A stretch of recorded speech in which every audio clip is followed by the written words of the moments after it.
জনগণ কি চায় সেটা বোঝার চেষ্টা করি। সামাজিক যোগাযোগ মাধ্যমের যুগে অনেকেই হয়তো সেখানে জনমতের প্রকৃত প্রতিফলন দেখতে পাওয়ার দাবি করেন। সোশ্যাল মিডিয়ায় জনমত জরিপ নিঃসন্দেহে সংস্কার ইস্যু আশু নির্বাচনের চেয়ে অনেক এগিয়ে। কিন্তু প্রশ্ন হলো, দেশের কত শতাংশ মানুষ এসব জনমত জরিপে অংশ নেয়? সোশ্যাল মিডিয়ার মন্তব্য পড়লে তো মনে হবে যে আগামী নির্বাচনে বিএনপির সঙ্গে জামায়াতে ইসলামের হাড্ডাহাড্ডি লড়াই হবে। বাস্তবতা কি তাই? আমি তো জামায়াতে ইসলামী 50টির বেশি আসন পেলে ভীষণ রকম অবাক হব। আমার ধারণা, সোশ্যাল মিডিয়ায় জামায়াতের সমর্থকরা বিএনপির সমর্থকদের তুলনায় বেশি সক্রিয়। তাই আমরা সেখানে জামায়াতের এক ধরনের ভ্রান্ত প্রতিফলন দেখতে পাচ্ছি। বাংলাদেশের অধিকাংশ মানুষ গ্রামাঞ্চলে বসবাস করেন।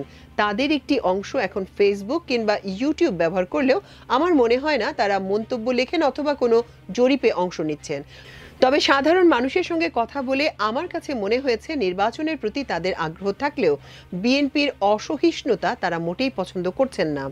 বর্তমান বাংলাদেশের অবিসংবাদিত অভিভাবক তুল্য বেগম খালেদা জিয়া অসুস্থ হয়ে খানিকটা ঘরে বন্দী থাকলেও তিনি তার রাজনৈতিক প্রজ্ঞা দিয়ে জনমত সঠিকভাবে উপলব্ধি করতে পেরেছেন। ঈদ উল আজহার পরের দিন বিএনপির শীর্ষ নেতারা তার সঙ্গে দেখা করতে গেলে তিনি নাকি কিছুটা বিরক্তি নিয়েই সময়োপযোগী দিক নির্দেশনা দিয়েছেন। সম্ভবত তার হস্তক্ষেপের ফলেই লন্ডনে ডক্টর ইউনূসের সঙ্গে তারেক রহমানের সফল বৈঠকটি শেষ পর্যন্ত হতে পেরেছে। বাংলাদেশের মানুষ বেশ রাজনীতি সচেতন। আমার মনে হয় না পৃথিবীর আর কোনো দেশের সাধারণ খেটে খাওয়া মানুষ রাজনীতি নিয়ে এতটা মেতে থাকেন। 1991 থেকে 2001 সাল পর্যন্ত 3টি জাতীয় সংসদ নির্বাচনে ভোটাররা রীতিমতো উৎসবের মেজাজে ভোট দিয়েছেন। এরপর 2008 সালে মঈন ফখরুদ্দিন ভোটের আয়োজন করলেও ভারত ও সেনাবাহিনীর আঁতাতের ফলে নির্বাচনের ফলাফলে জনমতের সঠিক প্রতিফলন ঘটেনি। অর্থাৎ 25 বছর ধরে আমরা একটা অবাধ, সুষ্ঠু ও নিরপেক্ষ নির্বাচনের জন্য অপেক্ষা করছি।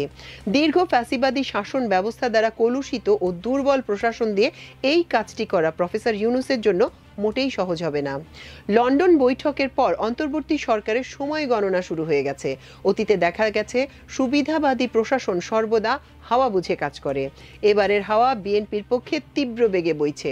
এই অবস্থায় নৈতিকভাবে দুর্বল পুলিশ ও সুবিধাবাদী প্রশাসন দিয়ে ডক্টর ইউনূস প্রতিশ্রুতি মাফিক বাংলাদেশের ইতিহাসের সর্বশ্রেষ্ঠ নির্বাচন আয়োজন করতে পারবেন কিনা এ নিয়ে জনমনে যথেষ্ট সংশয় রয়েছে বলেই আমি ধারণা করছি। জনগণের মনের কথা আমার জানা নেই, তবে আমার ব্যক্তিগত কিছু প্রত্যাশার কথা বলে আজকের লেখা শেষ করব।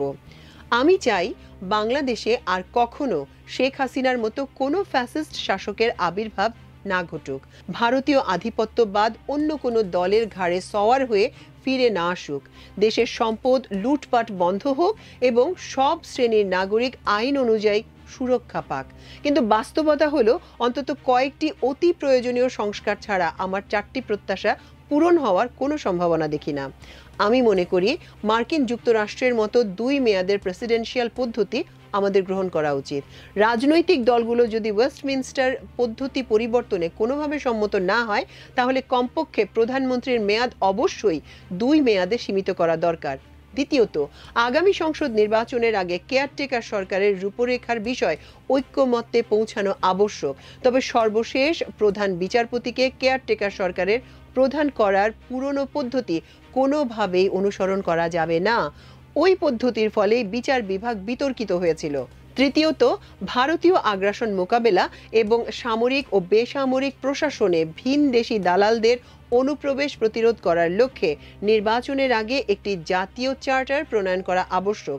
সর্বশেষ, সব নাগরিকের সম অধিকার এবং আইনের সুরক্ষা প্রাপ্তি নিশ্চিত করার জন্য প্রধানমন্ত্রী পদমর্যাদায় ন্যায়পাল নিয়োগ দেওয়ার কথা বিবেচনা করা যেতে পারে।